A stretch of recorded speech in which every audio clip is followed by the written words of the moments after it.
A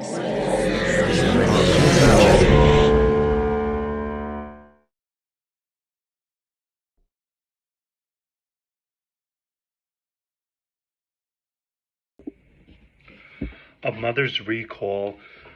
Something that really stood out to me for this film is its cinematography. Not only does it situate itself beautifully into the horror genre and help elicit and elevate the sense of suspense and dread and unease the moment we arrive at that home, but it also adds to the thematic context of the story in its explorations of grief and loneliness, isolation, kind of the corruption of childhood. I think that we saw, in these children experiences as orphans who were very much abandoned in many ways, one way or another, and this mother who has gone through so much abuse in her own childhood from her mother, and how that becomes generational in a lot of ways and gets passed down, um, was just really heartbreaking and tragic. This is an awesome example a of a feature horror that does more than just want to elicit scares, but actually wants to make us think and evaluate and consider what it's like being these characters and going through these experiences. And the scares are really great. I mean, this is some graphic stuff. I was actually quite shocked, particularly the axe scene and the permeating out of the wall. I mean, some really stark stuff that plays with shadows in really interesting ways, so it feels like it's showing you more than it actually is. Very well done. This film, A Mother's Recall, is a psychological and gory slasher horror film. It has a really cool story about an orphan boy being adopted to this fucked up family, and he's trying to get out with his new sister and escape their new adoptive parents. And I feel like it has a lot of nuance and like metaphors for maybe more real life psychological situations. I really like the special effects makeup, and the demon monsters looked incredible and realistic, and the horror gory parts felt very real. I think the plot was really interesting, and I really liked the bond that he shared with his friend that was still back at the orphanage throughout the film. I think it was a really interesting relationship to keep in this and make such a significant side plot. Overall, I think it was really well made and cinematic, and just the perfect amount of bone chilling. A Mother's Recall. Wow, this was quite the fun film to watch, in the sense of I love horror films and thrillers and psychological thrillers. So this to me had all those elements in here. And really, trying to get into the subject matter of abuse generationally and how it trickles down if you don't let go of it and get healthy. And first of all, the cinematography is amazing. That was probably the thing that stood out to me from the beginning, and it was a through line for me throughout the whole journey of this film.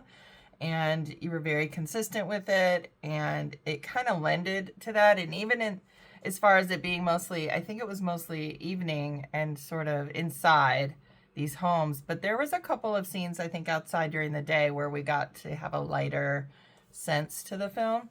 But I really loved the cinematography and the colors.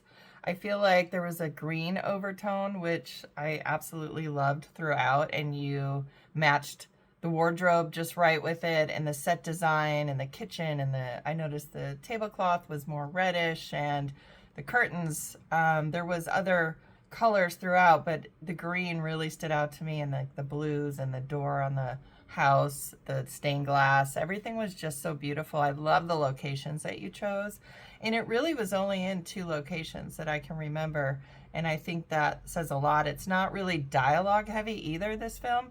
So You guys did a great job with this, the tone, with the music, the cinematography, the acting was superb. All the characters were cast very well for their roles, and a great sense of suspense with the music, and wow, just the right amount of gore, and with the mom coming out of the wall. That was really cool looking. At first I thought it was special effects, but then I realized I think it was literally just the person coming through, but the way you guys made that look was just beautiful. It looked like the wall was giving birth to this being.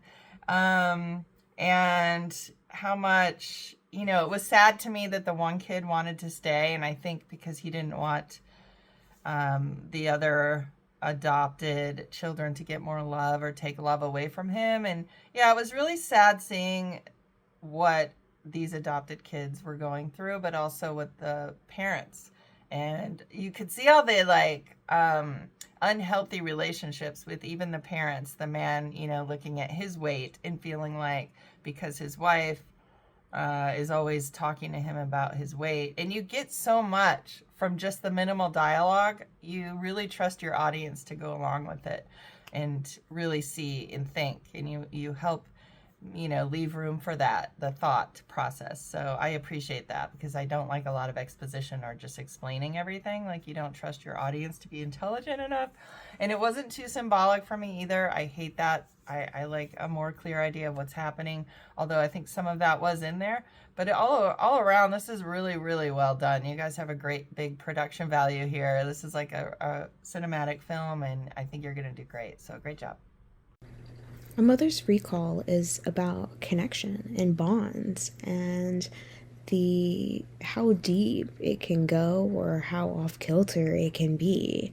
We have a set of orphans that we meet in the beginning of the film, and one gets sent off to be with the family, except things aren't right. There's something weird happening within this home. Is it being haunted? Is it being possessed? What exactly is horrifying about living in this space that has presumably just been about a mother and father just wanting to adopt some kids in their family home?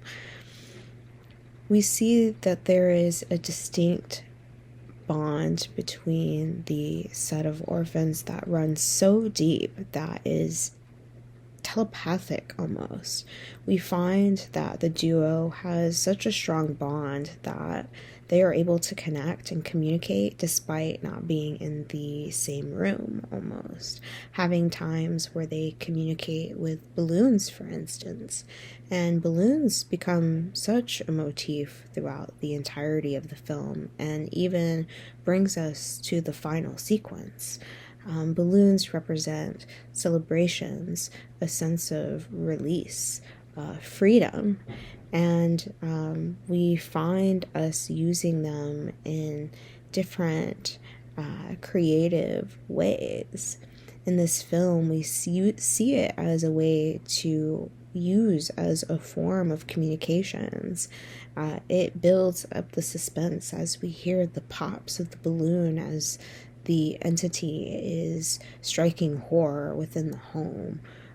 We even get it to see it as a sense of freedom as the mother hands them a balloon at the end of the film that is bright yellow, that is showing a deep warning, but displays the map that will ultimately help them get out of this horror story.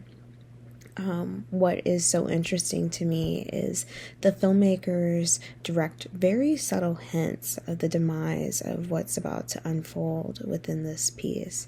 It makes you feel very eerie, and you definitely get that horror factor as these entities are being revealed on the screen. The special effects work definitely gives us that creepy, icky factor that is ultimately represented on the screen. The filmmakers also provide a great stance of symbolism. I don't think, most people realize this, but if someone's going to wear the color purple, it oftentimes foreshadows death. And in that entrance of that first scene that we get with the set of orphans, we see the one that meets his demise, none other than wearing the color purple, as he wears the color purple t-shirt. And we see him also being used in this very haunting scene as floating balloons as he's severed into pieces.